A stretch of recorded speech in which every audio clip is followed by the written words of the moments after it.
Service and generosity.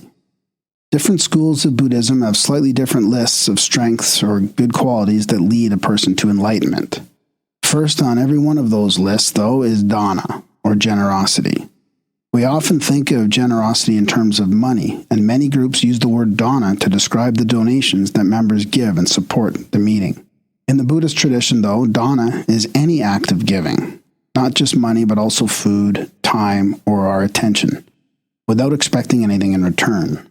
You may already be familiar with the emphasis that many recovery programs put on service, which is perfectly in line with this ancient teaching. The merit of this practice has been central to many religions and philosophies down through the centuries. Generosity with our time, energy, and attention is not only of benefit to others on this path. As we become more generous, it also helps us loosen the grip of greed and attachment that cause so much of our suffering. From the first time we mindfully put a couple dollars in the offering bowl or introduce ourselves to a newcomer after a meeting, we can start to feel the benefit of being generous without asking for thanks. In our meditation practice, we learn through direct experience how our bodies and our wealth are impermanent. And this insight makes us more willing to do good with them while we still have them. Sharing our experience at a meeting, or even simply meditating along with others and giving our silent encouragement and support is an act of kindness that benefits both ourselves and our Sangha. Many of us have trained ourselves for years to be vigilant without being taken advantage of or ripped off. In some cases, this has certainly been justified, and there will always be times where we will need to set and maintain healthy boundaries. But as our practice deepens, we're able to do so with an attitude of discernment and compassion.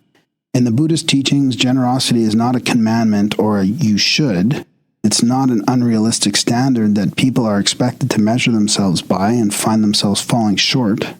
It is, instead, a description of our true nature, of the open and loving hearts that have always been within us, but that have been covered up for so long that they were almost lost to us. The practice helps us to recover this original nature. As we try to be more kind and more generous in our meetings and in our lives, we learn to trust our own innate kindness, and we build up confidence that we can give ourselves to others and still be safe.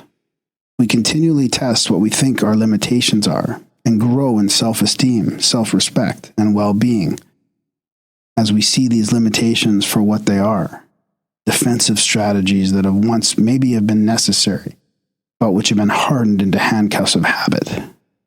The voice of our attachments may say, I don't want to put my hard-earned money in that bowl, or maybe I'll do this act of service, but I'll stop if people don't show enough appreciation. As we practice generosity, we see how these fears are transparent and how they have kept us small. We begin to realize that this practice is really about creating more space in our hearts and minds. As we notice our limits and allow ourselves to go beyond them, our hearts, minds become more expansive, more spacious, and composed. This brings us greater feelings of happiness and self-respect, and gives our practice more strength and flexibility to look at the conditions of our lives and our recovery. We can see the benefits of such a practice when we think about the opposite of this openness, about times when our minds and hearts have been closed and protective. We felt on edge, uneasy, and we usually didn't like ourselves very much. In that kind of state, we had very few resources to deal with any discomfort or confusion. We were often thrown off balance by even small setbacks. Painful or difficult experiences often overwhelmed us and sent us running for the temporary relief of substances or behaviors. As we get more comfortable with a generous, open heart, we experience more balance and ease. When something unpleasant arises, we don't have to worry that it's going to crush us or overpower us. We have a refuge we can increasingly rely on in times of trouble. And when a pleasant experience arises, we don't cling to it as desperately because we don't actually need it to feel good about ourselves. We also practice generosity to be of service to others, to extend healing and happiness to all beings, to try in some small way to reduce the suffering in this world. What we learn as we continue to work with generosity is that the inner practice of recognizing the emptiness of our attachments and building up resilience is one and the same as the outer practice of giving and service.